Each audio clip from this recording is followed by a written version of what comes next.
Olá a todos. Hoje eu gostaria de falar sobre uma carta muito importante. Essa carta é uma carta muito interessante. Eu li num livro de um físico da Universidade de Nova York, há muito tempo atrás, o Arie Kaplan.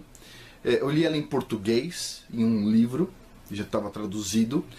E, puxa, infelizmente eu não trouxe esse livro comigo. E me deu um trabalhão encontrar essa carta. Eu encontrei só em inglês. Vou ler ela para vocês aqui, em português. É uma carta escrita por Aristóteles, o último dos grandes filósofos gregos. O filósofo que representa o ápice da filosofia grega. E adivinha para quem Aristóteles escreveu essa carta? Para um aluno dele, Alexandre o Grande, um dos maiores conquistadores de todos os tempos. Então, olha a dimensão da carta. Foi escrito por o último dos grandes filósofos gregos para um dos maiores conquistadores de todos os tempos. Uau! O que um cara desses escreve numa carta dessas? Uau! Bom, eu vou ler a carta quando a gente atingir 100 mil inscritos. É uma piada, né? Tá aqui a carta, eu vou ler rapidinho. Vamos lá. Olha que interessante. Muito legal, muito legal. Diz o seguinte: bendito seja aquele que abre os olhos dos cegos e mostra aos pecadores o verdadeiro caminho.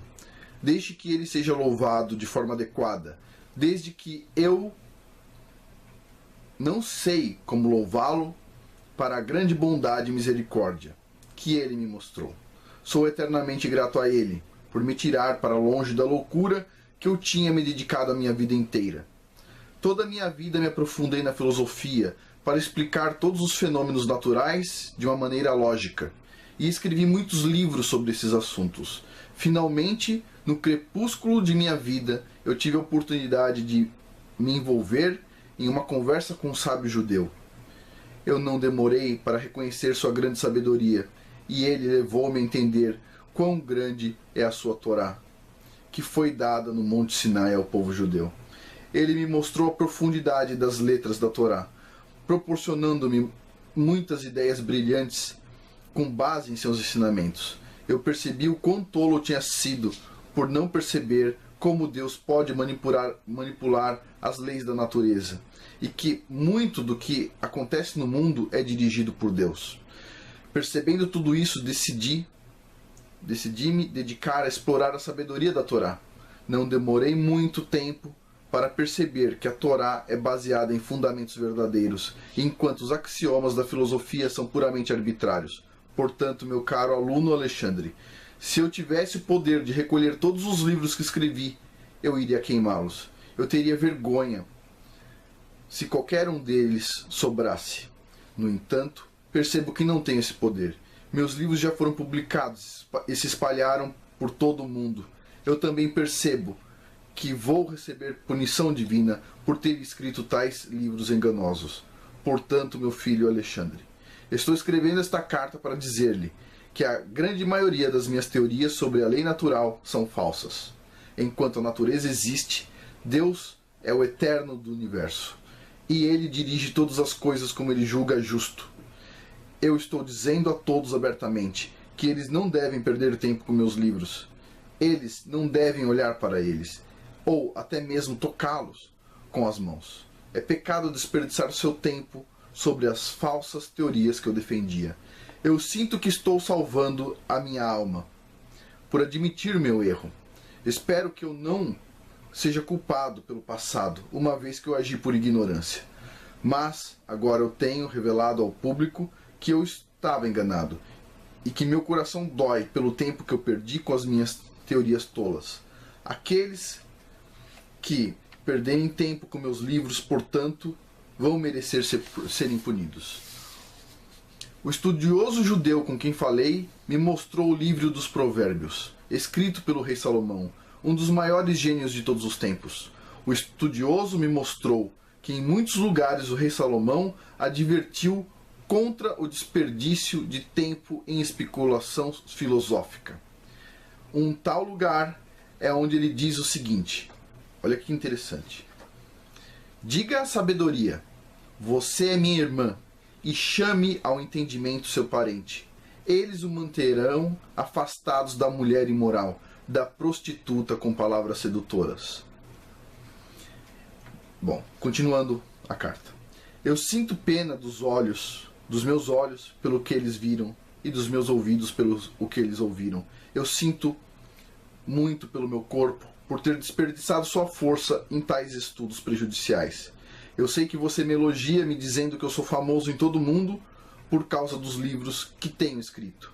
As pessoas falam muito bem de mim, mas eu desejo que eu estivesse morto por causa desses livros enganosos. Ele está dizendo, não eu. Que tenho espalhados por todo o mundo.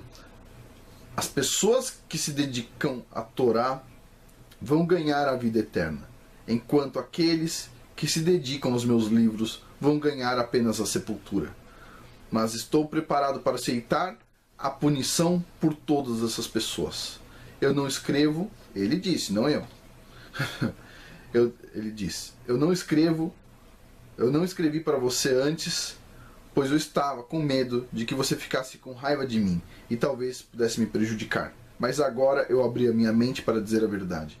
Eu sei que no momento em que receber essa carta, ele diz que ele já estará morto e enterrado. Porque eu percebo que o fim está próximo, o fim dele. Eu vos saúdo com saudações de paz. Alexandre da Macedônia, grande imperador e regente. Do seu professor Aristóteles. Agora a pergunta é, por que é tão difícil achar essa carta? Né? Se é uma carta tão importante. Tão importante. Aqui tem um comentário que diz o seguinte. O judeu que Aristóteles está falando era Shimon o Justo, que era o sumo sacerdote, né, numa determinada época, né, o sumo sacerdote durante a época do Segundo Templo. Tá? Diz o seguinte aqui, basicamente, olha só, quando Aristóteles escolhe uma frase dos Provérbios de Salomão para explicar o porquê a especulação filosófica é um desperdício de tempo, ele usa o seguinte provérbio, o seguinte pedacinho. Diga à sabedoria, você é minha irmã, e chame ao entendimento o seu parente. Chame a sabedoria irmã e o entendimento seu parente. Eles o manterão afastados da mulher imoral, da prostituta com suas palavras sedutoras. Agora, quem que é a prostituta? Que é aquela que se vende, né? Quem que se vende e tem aquelas palavras sedutoras? Alguém reconhece alguma coisa desse tipo? Hoje em dia, talvez, sei lá, não sei, tô aqui especulando, ciência, a pseudociência, a prostituta com suas palavras sedutoras. Puxa vida, né? Então pensa só, por que ninguém discute essa carta? Essa carta foi publicada, tá? Já colocando aqui uma referência, eu vou colocar a referência, o site sobre isso aqui. Ela foi publicada num livro, na conclusão de um livro de Aristóteles, cuja tradução aqui, em grosso modo, é Duas Mãos Grossas. E esse livro, puxa, a gente não tem acesso.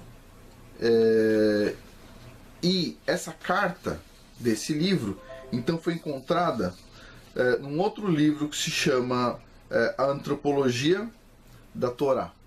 Eu vou deixar tudo aí nas referências. Mas olha só que interessante. O ápice da filosofia grega envia uma carta para o seu aluno Alexandre o Grande e diz que desperdiçou o tempo dele. Que todas as respostas estão na Torá. Todas as respostas para todas as perguntas. Aí você fala assim, não, mas peraí, não dá para responder todas as perguntas. Puxa, eu vou mostrar para vocês com algumas histórias que sim. Tem até perguntas bizarras que foram respondidas com a Torá. E perguntas que se mostraram precisas. Por exemplo, o caso de um navio que se perdeu e demorou para chegar num porto, etc. Tal, e o rabino que estava dentro já tinha se preparado para uma viagem mais longa, porque ele sabia que o navio ia se perder. E perguntaram para ele por quê. E, bom, com base na informação da Torá. Mas o pessoal falou, bom, mas a Torá foi escrita há tanto tempo, como é que você adivinhou que ia acontecer isso agora? Todas as respostas para todas as perguntas estão na Torá. A Torá, para quem não sabe, é o Pentateuco que nós usamos na Bíblia, os 5 primeiros livros da Bíblia, tá? Começando lá com Gênesis. Então, esse primeiro pedacinho é o que os judeus chamam de Torá, e aqui tem um rolo aqui atrás, e eu tenho também a Torá do livro. Uma hora eu vou conversar com vocês sobre isso, vou mostrar para vocês, mas é isso. É isso, o ápice da filosofia grega, olhando para o resultado final e falando: tudo que não é estudar a Bíblia, basicamente, a Bíblia, é uma perda de tempo. Impressionante, impressionante. E isso foi escrito há mais de 2000 anos. E ninguém discute isso nos cursos de filosofia. Bem legal, hein? Bom, por hoje é isso. Muito obrigado.